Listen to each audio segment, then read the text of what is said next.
పిత పుత్ర పవిత్రాత్మ నామమున ఆమేన్. ఈరోజు డిసెంబరు 8వ తారీఖు. లూకా సువార్త 1వ అధ్యాయము 26వ వచనము నుండి 38వ వచనం వరకు. తదుపరి 6వ మాసమున దేవుడు గాబ్రియేలు దూతను గలిలయ సీమయందలి నజరేతు నగరమునకు పంపెను. ఆ దేవదూత దావీదు వంశస్థుడగు యోసేపునకు ప్రదానము చేయబడిన కన్యక యొద్దకు పంపబడెను. ఆమె పేరు మరియమ్మ. దేవదూత లోపలికి వచ్చి ఆమెతో, అనుగ్రహ పరిపూర్ణురాల, నీకు శుభము, ఏలిన వారు నీతో ఉన్నారు అనెను.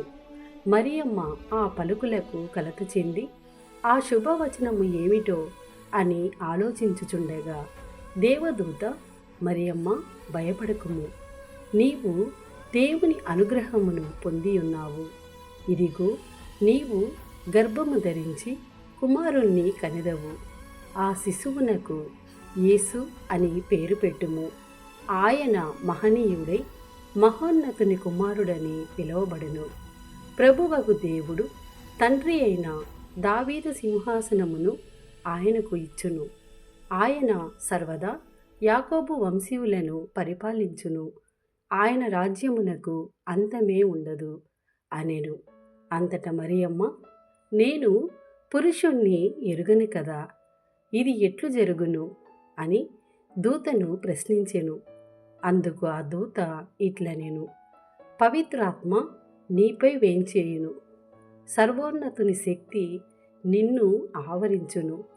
అందుచేత ఆ పవిత్ర శిశువు దేవుని కుమారుడు అని పిలువబడును. నీ బంధువు ఎలిజబెతమ్మను చూడుము, ఆమెకు వయసు మళ్ళినది కదా. గొడ్రాలైన ఆమె గర్భము ధరించి ఇది 6వ మాసము. ఏలన దేవునికి అసాధ్యమైనది ఏదీ లేదు.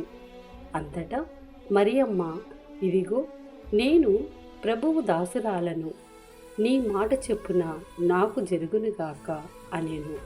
అంతటా ఆ దూత వెళ్ళిపోయెను. ఇది ప్రభుని వాక్కు. సర్వేశ్వరునికి వందనములు.